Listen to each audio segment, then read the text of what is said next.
अगर समझदारी से धारण नहीं किया, उस ज्ञान को अप्लाई नहीं किया समझने के बाद भी, तो वो हमें नेचुरल है अधोगति की ओर ही ले जाएंगे। तो इसीलिए आज दुनिया के अंदर ये जो भेद है, मनुष्य के अपने कर्मों के हिसाब से वो भेद पड़ गए हैं, या उस क्लास में वो चला गया है। तो इसीलिए हमें सावधान। फिर आगे अपने स्वभाव और एवं विकास की स्थिति को पहचान कर, भगवान ने क्यों ये बात कही, तो अपने स्वभाव एवं विकास की स्थिति को पहचान कर प्रत्येक व्यक्ति ने अपने स्वाभाविक कर्म का निष्ठापूर्वक पालन करना चाहिए, परंतु उसमें ईश्वर अर्पण भावना से कार्य करने में अहंकार सर्वथा लुप्त हो। जितना हमारे मन के अंदर ये भाव आता है, ये ईश्वर अर्पण, ईश्वर अर्पणम।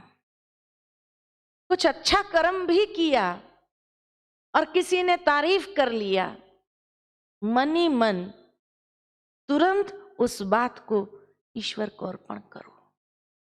ये जितनी निर्माणता हमारे अंदर होगी कि भगवान के आशीर्वाद के बिना तो ये होना ही नहीं था। ये उसकी कृपा है जिस कारण ये कर पाए, ऐसा हो सका। तो जितना ईश्वर अर्पण हो जाते हैं तो अहंकार लुप्त हो जाता है, क्योंकि अहंकार ही वहां से वो स्लिपरी रोड आरंभ होता है। अहंकार के अभाव से पूर्वार्जित वासनाओं का क्षय होता है। अहंकार ही जड़ है सभी बुराइयों की, और नवीन बंधन कारक वासनाएं उत्पन्न नहीं होती है। उसके अतिरिक्त चित्त की शुद्धि की प्राप्ति होती है। जिसका अंतकरण शुद्ध होता है वह परमात्मा के दिव्य स्वरूप का अनुभव प्राप्त कर सकता है। यही वास्तविक सिद्धि है। सिद्धि उसी का नाम है। अहंकार समाप्त और जीवन के अंदर निर्वाणता, और उसकी विधि भगवान बताते हैं कि जब इस विधि को ईश्वर अर्पणम। मुझे बहुत अच्छी एक बात याद आती है कि जब लता मंगेशकर जी का 75th बर्थडे थी, उस वक्त बॉम्बे में थी, और उस वक्त उन्होंने एक बहुत अच्छा सेलिब्रेशन 75 ग्लोरियस ईयर्स ये सेलिब्रेशन के रूप में मनाया था। और उस समय ब्रह्मा कुमारी को भी उन्होंने पासेस दिए थे। ये बहुत अच्छी एक लता जी के जीवन के विषय में और उनके जो फेमस गाने हैं उसको लेकर के आप देखेंगे, बहुत अच्छे वो समय होगा, उसका अनुभव सुनने को मिलेगा। तो उस समय जब हम गए थे उस सेलिब्रेशन में, लता जी ने अपना अनुभव सुनाया कि जब मैं पहली बार गाने के लिए एक स्टूडियो में गई और मैंने एक गाना गाया, तो उस समय एक जो पुरानी गायिका थी, कोई पाकिस्तानी गायिका थी, हाँ मना मैं नाम भूल रही हूँ इस समय, लेकिन वो गायिका थी। तो जैसे ही उसने पहला गाना गाया लता जी ने, तो उस गायिका ने सुना और सुन करके उसने कहा कि बेटी बहुत सुंदर आवाज, नहीं बहुत अच्छा गाना गाया, बहुत अच्छा गाना गाया। तो लता जी के मुख से निकल गया कि नहीं नहीं, मैं कहाँ, आपके सामने मैं कहा, तो जैसे ही उसने ये कहा तो वो गायिका ने कहा कि देखो, जब भी कोई तेरे गाने की तारीफ करे, नहीं नहीं नहीं कहना चाहिए, क्योंकि नहीं नहीं माना हम अपने लिए एक नेगेटिव वाइब्रेशन क्रिएट करते हैं और फिर हमारा ऊपर की ओर चढ़ने का रास्ता बंद हो जाता है। इसलिए जब भी कोई आपकी तारीफ करे तो उस समय आप यही कहो कि अल्लाह की मेहरबानी है। ये बात जब सुनी तो इतना अच्छा लगा कि जब कोई तारीफ करे तो उसको अर्पित करो, नहीं नहीं नहीं कहो। जब भी हम नहीं नहीं कहते हैं, माना हम एक नेगेटिव वाइब्रेशन क्रिएट करते हैं, नेगेटिव ओरा हमारा बनने लगता है, और जैसे ही वो नेगेटिव ओरा बनता है तो सक्सेस हमारे से दूर जाने लगती। इसीलिए अगर तारीफ करते हैं तो उस तारीफ को तुरंत अर्पण कर दो ईश्वर को कि ये अल्लाह की मेहरबानी है। और जैसे ही ये भाव आया तो उससे निर्माणता आ जाएगी, यानी इतना पॉजिटिव वाइब्रेशंस हम अपने लिए क्रिएट करेंगे, तो उससे हमारा सक्सेस हमेशा आगे की ओर बढ़ता जाता है।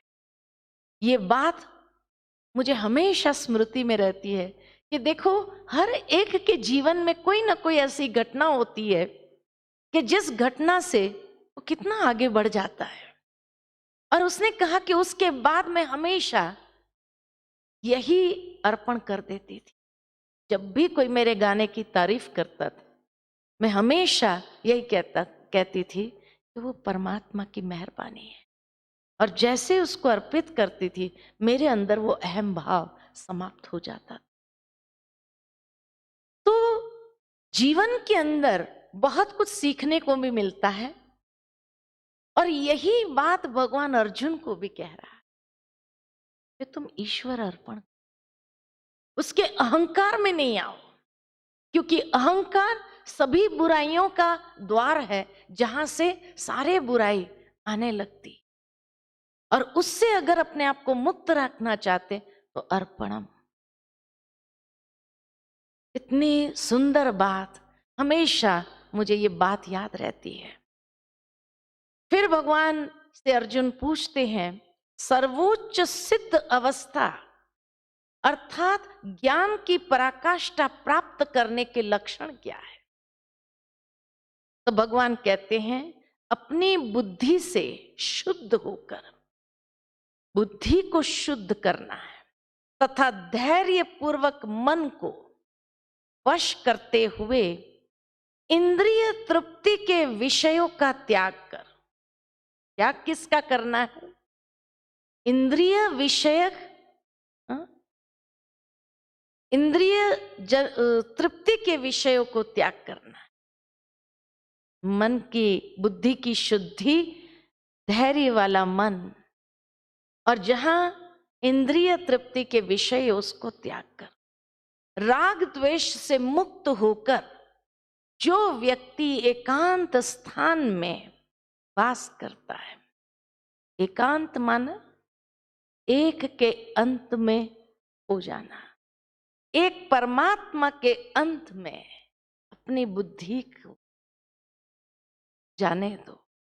जो अल्प आहारी है, जो अपने शरीर, मन, वाणी को वश में रखता है, जो सदैव समाधि में रहता है तथा पूर्णतः विरक्त, मिथ्या अहंकार, मिथ्या शक्ति, मिथ्या गर्व, काम, क्रोध तथा भौतिक वस्तुओं के संग्रह से मुक्त है, जो मिथ्या स्वामित्व की भावना से रहित तथा शांत है, वह निश्चय ही आत्म साक्षात्कार के पद को प्राप्त होता है। सहजता से उस स्थिति को प्राप्त कर लेता जहां वो आत्म साक्षात्कार कर सकता है। और आत्म साक्षात्कार करने से ही इस प्रकार जो दिव्य पद पर स्थित है, अंदर से कोई फिजिकल पद पोजीशन की बात नहीं, जो भीतर से उस पद पर स्थित है वह सर्वोच्च सिद्ध अवस्था है। वो सर्वोच्च सिद्ध अवस्था को अनुभव कर प्रसन्न हो जाता है। वह न शोक करता है, न किसी की कामना करता है, वह प्रत्येक जीव के प्रति समभाव रखता है। क्योंकि अर्जुन मोहग्रस्त था, अपने पुत्र मोह में आ गया था। इसीलिए जब ये सवाल पूछा कि सबसे सिद्ध अवस्था या ज्ञान की पराकाष्ठा वाली स्थिति कौन सी है, तब भगवान ने उसको ये बात कही कि इस दिव्य पद पर स्थित होकर के सर्वोच्च सिद्ध अवस्था को अनुभव कर वो प्रसन्न हो जाता, वह न शोक करता न किसी की कामना करता है, मुझे ये चाहिए वो चाहिए। वह प्रत्येक जीव के प्रति कि हर आत्मा मेरे अपने ही है, ऐसी संभावना उत्पन्न करता है। कितनी ऊंची अवस्था बताई। फिर पूछते हैं वो दूसरा सवाल कि ज्ञान की पराकाष्ठा क्या है, किसको कहे? तो कहा भगवान जो है, जिस प्रभाव वाले हैं, अजर अमर शाश्वत, जिन अलौकिक गुण धर्म वाले हैं, उसे परिपक्व अवस्था वाले यथार्थ जान लेते। कई लोग सोचते हैं अरे भगवान जो होगा हमें क्या मतलब, हम अपना जीवन अच्छी रीति से चलाते हैं, वही करते रहे। ज्ञान की पराकाष्ठा के लिए वो भी समझना, क्योंकि तभी हम अपने मन को उसके दिव्य स्वरूप में स्थित कर सकते हैं। और वह भगवान का आश्रय लेने वाला पुरुष संपूर्ण कर्मों को सदा करते हुए ईश्वरीय कृपा में सदा रहने वाला अविनाशी पद को प्राप्त करते। इसीलिए हे अर्जुन, संपूर्ण कर्म को मन से मुझे अर्पित करके बुद्धि योग मुझ में स्थित करो, बुद्धि योग को मुझ में स्थित करो। इस प्रकार मुझ में निरंतर चित्त लगाने वाले मेरी कृपा से सर्व विघ्न को भी पार कर ले। इतनी अच्छी बात कही कि भगवान में मन को क्यों लगाना चाहिए, क्योंकि तभी उसकी कृपा का अनुभव करके जो भी जीवन में आने वाले अवरोध है, विघ्न है, उसको तभी हम पार कर सकते हैं। परंतु यदि अहंकार वश तो मेरी मत नहीं सुनोगे तो नष्ट हो जाओगे। ये कोई श्राप नहीं है, लेकिन उसके पीछे का भाव सुनो। क्योंकि नष्ट क्यों हो जाओगे? क्योंकि तुम्हारी प्रकृति यानी तुम्हारे संस्कार तुम्हें अच्छे मार्ग पर प्रवृत्त होने नहीं देंगे। तो अच्छे तुम्हें प्रवृत्त होने के लिए मजबूर करेंगे। अगर तामसी संस्कार है तो वो तामसी संस्कार तुम्हें मजबूर कर देंगे, या तो परमात्मा की मत पर चलते हुए श्रेष्ठ संस्कारों को जीवन में एडॉप्ट करें और उस दिशा में आगे बढ़े, नहीं तो नष्ट हो जाओगे। कैसे नष्ट हो जाओगे? तो तुम्हारे तामसी संस्कार तुम्हें मजबूर करेंगे। इसीलिए हे भारत, हर भारतवासी को भगवान ये कहते, इसीलिए हे भारत, संपूर्ण भाव से उस ईश्वर की शरण को ग्रहण करो, उसकी कृपा से परम शांति को प्राप्त करो, क्योंकि वही हमें उन्नति की ओर ले जाएगा, उन्नति का अनुभव कराएगा। नहीं तो हमारे अपने ही संस्कार अधोगति की ओर जो ले जाते हैं वो हमारा विनाश करता है। तो इसीलिए ये स्पष्ट बात भगवान ने कह दी। ये कोई श्राप नहीं था, लेकिन समझ थी, यथार्थ समझ दी कि कैसे मनुष्य के अपने संस्कार उसको मजबूर करेंगे। और फिर उसके बाद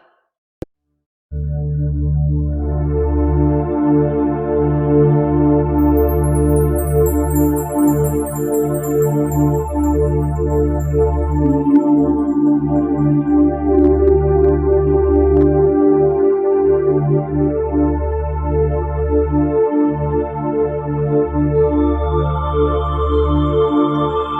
you.